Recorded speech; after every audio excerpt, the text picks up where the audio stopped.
trouxe em evidência um projeto para que Israel se tornasse uma nação, um berço sacerdotal, um projeto missionário.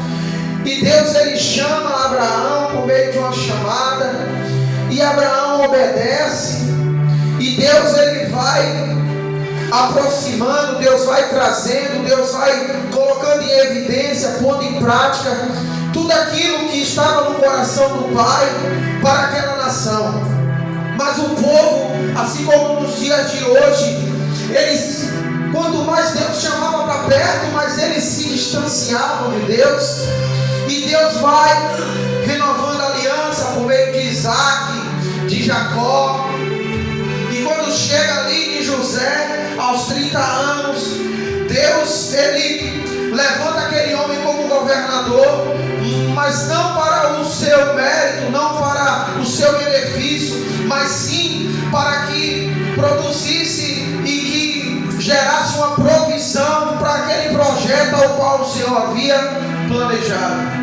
Porque a Bíblia diz: bem sei que tudo podes, e que nenhum dos teus planos pode se frustrar. Agora entende, irmão, não era fome que ia parar aquele projeto, não era a escravidão que ia parar, nada pode, nada vai parar o projeto que Deus estabeleceu sobre a sua vida. A Bíblia diz que o povo não se volta, e vem o cativeiro, 70 anos de resolução. E ali no cativeiro, Deus levanta homens cheios, porque independente de onde você esteja, o Pai tem as suas maneiras de entrar lá e falar contigo. Mas antes do cativeiro, Deus já levantou Isaías e já falava com o povo. Veja que é no capítulo 9 que Isaías profetiza acerca dessa região.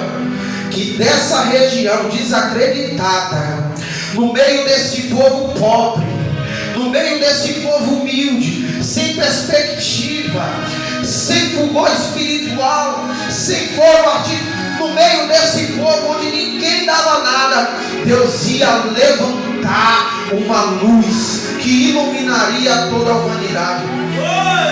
E o que me chama a atenção é que quando o homem ele vai montar um projeto, ele busca qualificações, só que Deus ele vai na contramão. Aleluia. Deus ele vai na contramão, no lugar onde não era mencionado no Antigo Testamento. Deus fala: o meu filho vai nascer ali. Aleluia. E a Bíblia diz que com a dissolução, com a deportação, depois de 70 anos, Deus traz ele de volta. E o que me chama a atenção é que eles aprenderam a fineza, aprenderam a ser chique na Babilônia, aprenderam a esperteza do comércio na Babilônia. E quando eles voltam, eles já não queriam mais voltar para o centro da vontade de Deus. E eles começam a comprar areia fina, pedra de mármore, e começam a fazer as suas casas chiques, mesa farta, muito banquete, muita glutonaria, muita coisa que estava fora do projeto de Deus. Não se lembravam do amor e da misericórdia, o motivo ao qual o Senhor salvou a minha e a tua vida. A Bíblia diz que passa, Deus chama Ageu, levanta o profeta Ageu e diz: Ageu, fala para eles que eles estão reclamando, dizendo que eu não estou ajudando eles, mas eles estão fazendo as suas casas chiques e a minha casa está abandonada. Pergunta para eles, Ageu, quem deles viu essa casa na sua primeira glória? Fala para eles que a glória da segunda será maior do que a da primeira. Diga a eles, Ageu, que suba ao monte e corte madeira para recomeçar. Veja que o pai ele é carpinteiro. Irmão, está na carteira de trabalho. Se Deus tivesse a carteira de trabalho, estava comprovado, é carpinteiro. A Bíblia fala 75 vezes sobre o cedro do Líbano. Ele chama Moisés e fala que a arca tem que ser de madeira de acácia, que não servia para nada. Aqui ele fala para Ageu para cortar lenha. Quando chegou no período de Noé, ele dá a madeira, ele dá a medida. Então o pai, irmão, é carpinteiro, não tem para onde correr. A Bíblia diz que houve um recomeço. mas veio o Império Grego Macedônio, comandado por Alexandre o Grande, e agora as guerras aumentam, a violência aumenta, mas aí o idioma grego ele começa a ser propagado, de onde vem a palavra vocação. Saiba que o Senhor ele me vocacionou e te vocacionou para pregar o Evangelho, as boas novas. Porque a palavra vocação vem do grego vocábulo, fala de inclinação, tendência, chamado. Com o passar do tempo, o império após a morte de Alexandre o Grande, o império começa a enfraquecer. É quando 64 anos antes de Jesus, que o general Pompeu, comandante do exército do Império Romano, domina a Palestina. E você percebe que agora a coisa politizou, porque a Lucas fala sobre os homens mais importantes da época: Herodes o Grande, Anás, Caifás, homens políticos e religiosos. Você acha que esse negócio de os crentes metidos na política começou agora? Desce daí, irmão. Lembra de quem mandou pedir o corpo de Jesus? Era um senador, meu amado. E a Bíblia diz que quando o Império Romano assume, agora o projeto politizou, a ponto de que o sistema estava fechado e só podia ser ministro da palavra, só podia ser discípulo daqueles mestres afamados quem tinha parente, aderente, quem tinha indicação, quem tinha condições. Um homem como eu seria impossível de entrar no templo para pregar. Veja que o próprio Filho de Deus foi expulso dali diversas vezes. Aí a Bíblia diz que Deus agora resolve trazer para a terra e elaborar o maior projeto, o maior acontecimento. É o Filho de Deus pisando na terra. Aí a Bíblia diz que nesse evangelho Mateus reescreve aquilo que Isaías diz. Veja, irmão, que o GPS de Deus ele vai na contramão do nosso. A gente está sempre buscando a melhor roupa, o melhor lugar, os melhores amigos, o melhor pregador, o melhor tocador, o melhor instrumento. Aí Deus olha e diz: numa região de sombra e morte. Quando diz caminho à beira do mar, está falando de pescador, irmão. Não está falando de homens cheirosos perfumados. Está falando aqui de pescadores, pessoas simples, humildes. E o sistema político religioso de Jerusalém dizia que os galileus não tinham conhecimento da lei, não dava importância à lei, e eles não podiam, um israelita não podia entrar na casa de um galileu. E a Bíblia diz que quando o anjo Gabriel vem para a terra para trazer a mensagem, ele não vai no centro político religioso. Ele não vai para Jerusalém, ele não vai para a sinagoga, ele vai de um lugar simples, humilde, a uma moça jovem, virgem, de família pobre.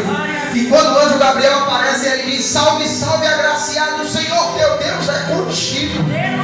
Ela se assusta: de onde me vem essa saudação? Não se assuste, eu sou Gabriel, assisto diante de Deus e vim para te trazer uma mensagem. Tu darás a luz ao Filho de Deus.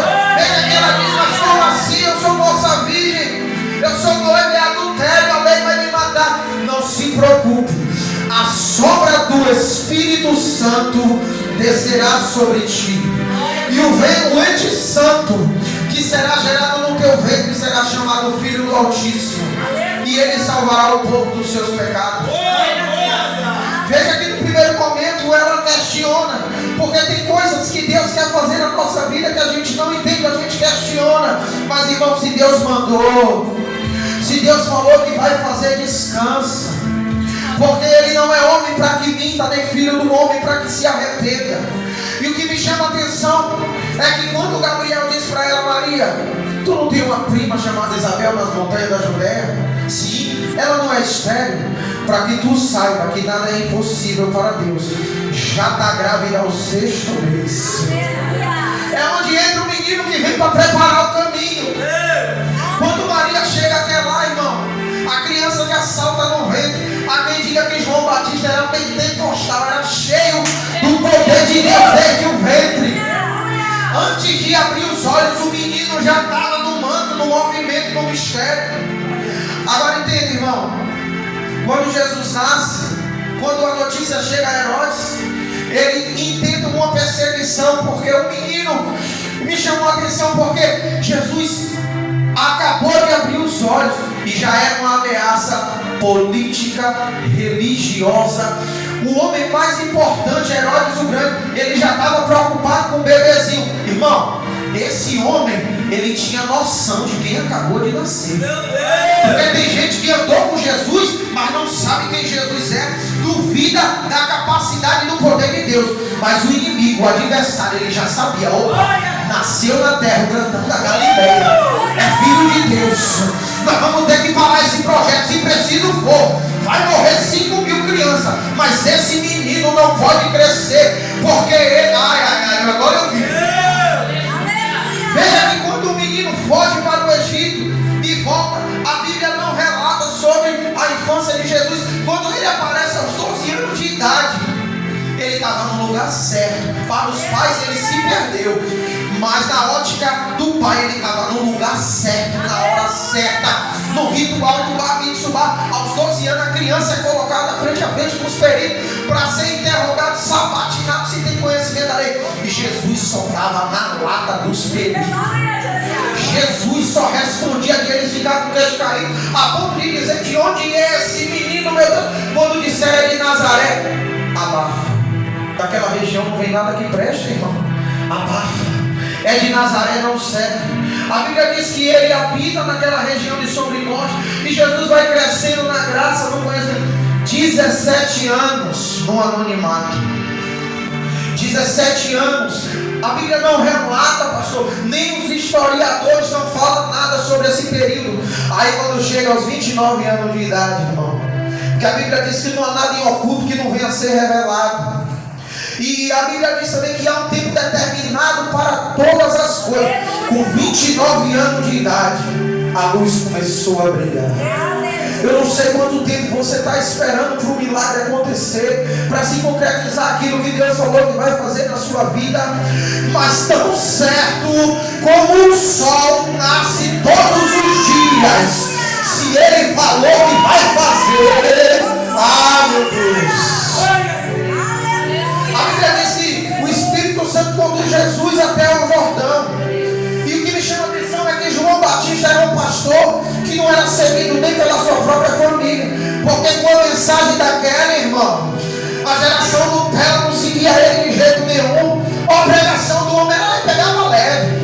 Porque tem gente hoje que diz que a mensagem dura mata ministério. Irmão, quem mata ministério é pecado. Quem mata ministério é prostituição.